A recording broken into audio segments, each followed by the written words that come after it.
और दोस्तों कैसे हो, पढ़ाई कर रहे हो? तो दोस्तों पढ़ाई करते रहना। ओके, तो आज की वीडियो में बात करने वाला हूँ पारिभाषिक शब्दावली की।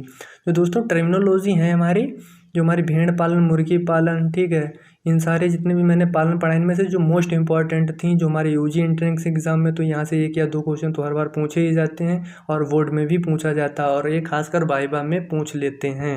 ओके, तो ध्यान में रखकर इसको याद करके पढ़िएगा। ओके, तो स्टार्ट करते हैं दोस्तों। तो सबसे पहले हमारा इसमें आता है स्टीयर। स्टीयर होता क्या है? ऐसा नर पशु जिसको उसके जन्नांग के विकसित होने से पहले ही वधिया किया जाए। देखो ध्यान देना यहाँ पे दोस्तों, नर जो होगा उसके जो नर जन्नांग होंगे वो दोस्तों पूर्ण रूप से परिपक्व ना हो पाए, वो प्रजनन योग्य ना हो पाए, उससे पहले अगर उसको हम वधिया कर दें तो दोस्तों वो स्टीयर कहलाएगा। ओके, नेक्स्ट अपने लोग बात कर लेते हैं वकलिंग। वकलिंग क्या होता है? 1 वर्ष से अधिक आयु का जो बकरा होगा दोस्तों, यहाँ पे ध्यान देना, 1 वर्ष से अधिक लेकिन 2 वर्ष से इसकी आयु कम ही होनी चाहिए, ऐसा जो नर बकरा होगा दोस्तों उसको क्या कहेंगे? वकलिंग। ओके, नेक्स्ट बात करते हैं ईयरलिंग काफ। ईयरलिंग काफ क्या होगा? 1 से 2 वर्ष के बीच की जो दोस्तों आयु होती है हमारे नर पशुओं की, जो नर बैल होते हैं, ठीक है दोस्तों, और बिना बधिया किया हुआ नर हो, ठीक है, तो उसको हम क्या बोलेंगे? ईयरलिंग काफ। क्या दोस्तों चीज़ें समझ में आ रही हैं? अगर नहीं आ रही तो कमेंट करके ज़रूर बताएं। नेक्स्ट अपने लोग बात कर लेते हैं गोटलिंग। 1 वर्ष से अधिक 2 वर्ष से कम उम्र की मादा बकरी।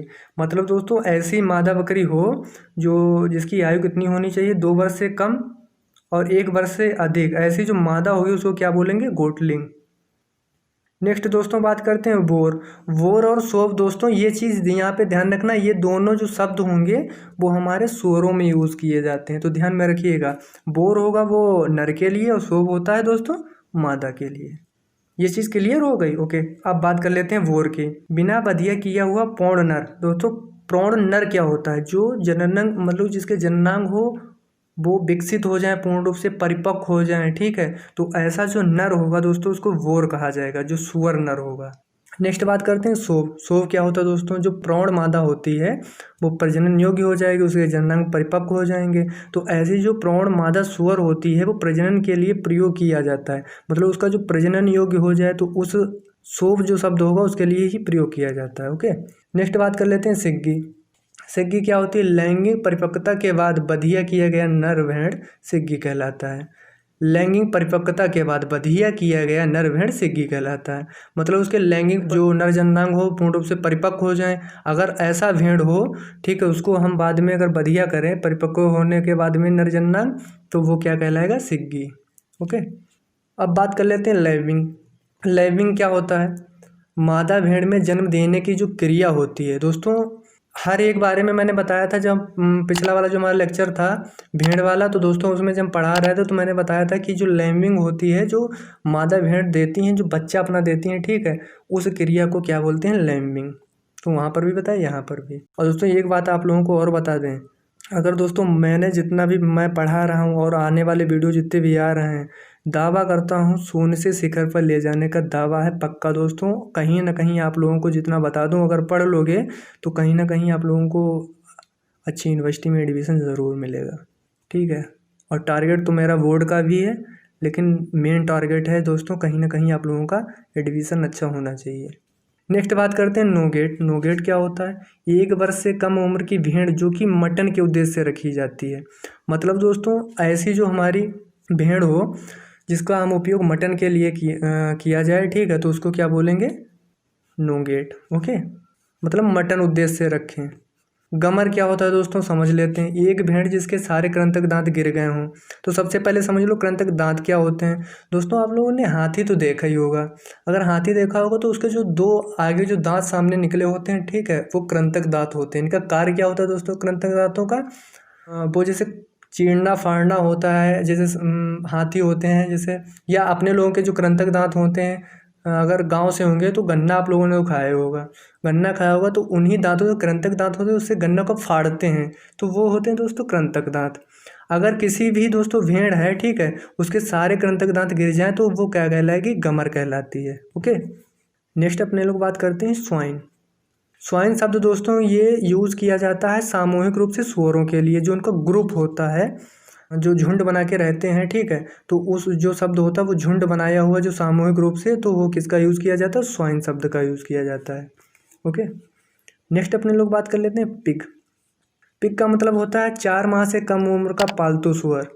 दोस्तों यहाँ पे जंगली सूअर की बात नहीं हो रही है, यहाँ पे बात हो रही है कि 4 माह से उम्र जो कम उम्र का जो हमारा पालतू सूअर होगा उसको हम पिग कहेंगे। ओके, क्योंकि यार जंगल वाले का तो यही नहीं पता होता ये कितने मंथ का है, ये किसी को कुछ नहीं पता होता है। तो जो पालतू वाले होते हैं उन्हीं की तो पता होता है इसका कब जन्म हुआ, ये कब क्या हो गया या कब मरेगा, ये सारी चीज़ें उसके बारे में पता होती हैं।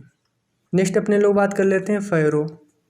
फैरो दोस्तों क्या होता है, सूअर को जन्म देना। मतलब अभी जब मैंने बताया था लैम्बिंग में बताया था, जो मादा जो हमारी भेड़ मादा होती है, जो बच्चा देने की जो क्रिया होती है उसको लैम्बिंग बोलते हैं। ऐसे सूअर में दोस्तों जन्म देने की जो क्रिया होती है उसको फैरो कहलाता है। ओके, नेक्स्ट बात कर लेते हैं चिक।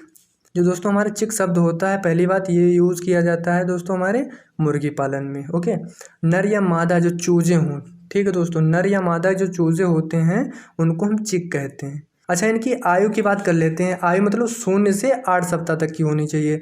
अंडा से जब बच्चा निकले, जो हमारा दोस्तों चूजा हो, अंडा से जब चूजा निकलता है और उसके 8 सप्ताह तक की जो उसकी आयु होती है उसको हम चिक कहेंगे। उसके बाद में दोस्तों हम चिक नहीं बोलते हैं। और दोस्तों यहाँ पे एक चीज़ और समझ में लेना कि ग्रोवर क्या होता है, 8 से 22 सप्ताह की उम्र वाले नर व मादा पक्षी श्रेणी में आते हैं। दोस्तों 8 से 22 सप्ताह की जिनकी भी उम्र होगी, वो चाहे हमारे मादा हो या नर हो, ठीक है, ऐसे जितने भी हमारे पक्षी होंगे तो दोस्तों उनको हम ग्रोवर कहेंगे। ओके, नेक्स्ट अपने लोग बात कर लेते हैं लेयर। लेयर दोस्तों क्या होती है, 22 सप्ताह से अधिक उम्र वाले मादा इस श्रेणी में आते हैं। मैंने क्या बताया कि 8 से 22 सप्ताह वाले जितने भी हमारे पक्षी होंगे वो ग्रोवर में आएंगे, ठीक है दोस्तों। और लेयर में कौन से आएंगे दोस्तों, जो 22 सप्ताह से अधिक उनकी उम्र होनी चाहिए, ठीक है। तो वो ऐसे मादा जो होंगी वो हमारी कौन किस में यूज़ की जाएंगी, लेयर में। और एक यहाँ पे बात याद रखना दोस्तों, ग्रोवर में नर और मादा दोनों इंक्लूड किए जाते हैं, लेकिन लेयर में सिर्फ हमारी मादा ही इंक्लूड की जाती है। लेयर का मतलब होता है दोस्तों जो हमारे अंडे देती हैं, जो हमारी मादा हैं, ठीक है। मुर्गी पालन में जैसे बटेर हो गई, मुर्गियाँ हो गई, जो अंडे देती हैं तो इनको हम लेयर बोलते हैं, ठीक है। तो इनकी आयु कब होती है, 22 सप्ताह से अधिक होगी तब ये अंडे देने योग्य हो जाती हैं। नेक्स्ट अपने लोग बात कर लेते हैं पुलेट। पुलेट क्या होता है, 6 महीने से कम उम्र की, मतलब कि जो जिसकी भी आयु दोस्तों 6 महीने से कम की होगी आयु, ठीक है, वो अपरिपक्व मादा मुर्गी को पुलेट कहेंगे। मतलब दोस्तों अपरिपक्व मतलब वो पूर्ण रूप से परिपक्व नहीं है अंडा देने में, तो उसको क्या बोलेंगे, पुलेट। ओके, और दोस्तों क्या चीज़ें समझ में आ रही हैं? अगर नहीं आ रही हैं तो दोस्तों कमेंट करके ज़रूर बताएं, ठीक है। और एनिमल हस्बेंड्री में कोई भी प्रॉब्लम है उसको आप लोग बताइएगा। नेक्स्ट हमारा टर्मिनोलॉजी है हेन।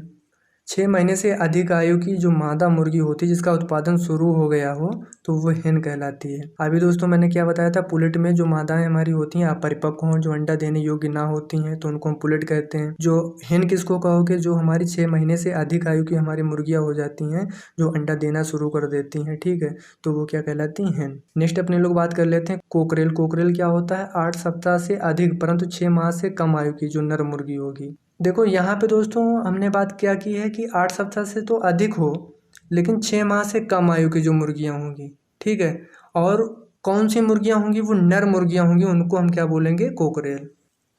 तो दोस्तों नेक्स्ट बात करते हैं ब्रोयलर। क्या होता है, मांस वाली मुर्गी, जो नर या मादा, देखो मांस के लिए चाहे हमारी नर हो या मादा हो, ठीक है, और जिसकी आयु कितनी होनी चाहिए, 8 से 10 सप्ताह की हो, तथा उसका वजन कितना होना चाहिए, मोस्ट इंपॉर्टेंट दोस्तों वजन उसका कितना होना चाहिए, 1.5 से 2 किलो की होनी चाहिए। ऐसे बोल सकते हैं दोस्तों, जो इनका वजन होना चाहिए 1.5 से 2 किलो होना चाहिए, ठीक है। तो ऐसी जो हमारी मुर्गियाँ होंगी उनको ब्रोयलर बोलेंगे, ठीक है। रोस्टर क्या होता है दोस्तों, मांस वाली मुर्गी जो होती है हमारी, नर हो या मादा हो, ठीक है, जिसकी आयु 12 से 16 सप्ताह की हो। देखो यहाँ पे चीज़ समझो दोस्तों, ब्रोयलर क्या होता है, 8 से 10 सप्ताह वाली मुर्गियाँ होती हैं जो इनकी आयु होती है। लेकिन दोस्तों जो हमारे रोस्टर होती है उनका जो आयु होती है वो 16 से कितनी होनी चाहिए, 12 से 16 सप्ताह होनी चाहिए, ठीक है। इनका वजन कितना होना चाहिए, 2 किलोग्राम होना चाहिए। और दोस्तों जो ब्रोयलर होती हैं उनका वजन कितना होना चाहिए, 1.5 से 2 केजी होना चाहिए। तो दोनों को समझ लो अच्छी तरीके से, ठीक है।